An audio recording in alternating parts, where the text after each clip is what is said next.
देखिए, दुनिया में जितने विद्वान लोग हैं उन्होंने बताया गरीबी से निकलने का तीन ही रास्ता है। तीन ही रास्ता है गरीबी से निकलने का। पहला रास्ता है पढ़ाई। अगर आपका बाल बच्चा बढ़िया पढ़ लिख जाए, पढ़ लिख के नौकरी पा जाए, तो आप गरीबी से निकल सकते हैं। दूसरा रास्ता है जमीन। अगर आप पढ़े लिखे नहीं हैं, आपके पास बढ़िया जमीन हो, खेती हो, तो खेती किसानी करके भी आप अपना जीवन सुधार सकते हैं। और तीसरा रास्ता है पैसा, पूंजी। अगर आप पढ़े लिखे नहीं हैं, आपके पास जमीन भी नहीं है, लेकिन पैसा हो, अगर कोई कर्ज भी दे दे, तो कोई न कोई रोजी रोजगार, दुकान व्यापार करके आप अपना जीवन सुधार सकते हैं। आप बिहार में अपने गांव पंचायत में, जिला में देखिए, यहां रहने वाले ज्यादातर लोगों के पास ये तीनों में तीनों चीज नहीं है।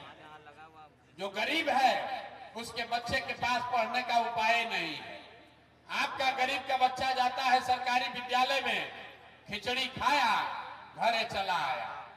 आप में से कुछ लोग पैसे वाले हैं, अपने बच्चा को प्राइवेट स्कूल में भेज रहे हैं। आपके बच्चे को भी नौकरी मिलने वाली नहीं है, क्योंकि आप स्कूल आप भले प्राइवेट में पढ़ा दीजिए, कॉलेज तो उसको सरकारी में ही जाना पड़ेगा। तो जो यहाँ पर सब व्यवस्था है, इसमें स्कूल से खिचड़ी बंट रहा है और कॉलेज से डिग्री बंट रही है, पढ़ाई दोनों में कहीं नहीं हो रहा।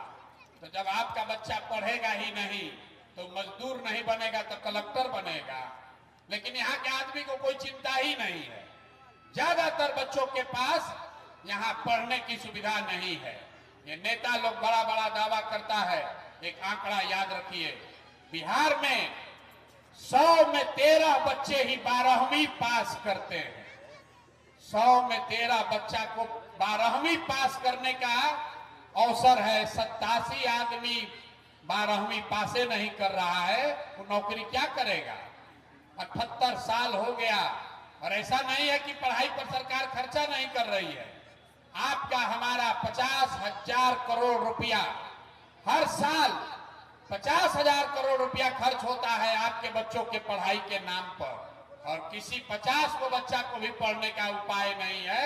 नीचे से लेकर ऊपर तक लूट मचा हुआ। तो यहाँ जितने लोग आप बैठे हैं, ज्यादातर लोगों के बच्चों के पास अपने बच्चों के पढ़ाने की व्यवस्था नहीं।